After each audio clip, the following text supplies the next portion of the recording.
guys, welcome to my channel. Kimbang kasi nga may gout because of the gout.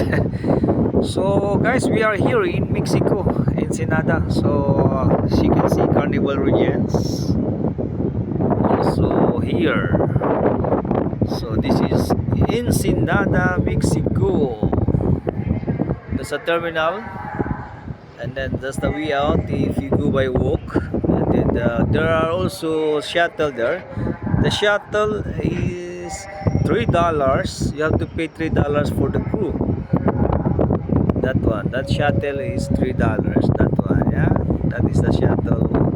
You have to pay $3, and then also to go back $3. So for taxi, separate taxi is on. You have to pay $4 to $5. So if you ride the same shuttle by chance, then you only pay $3. This is Mexico, Ensenada.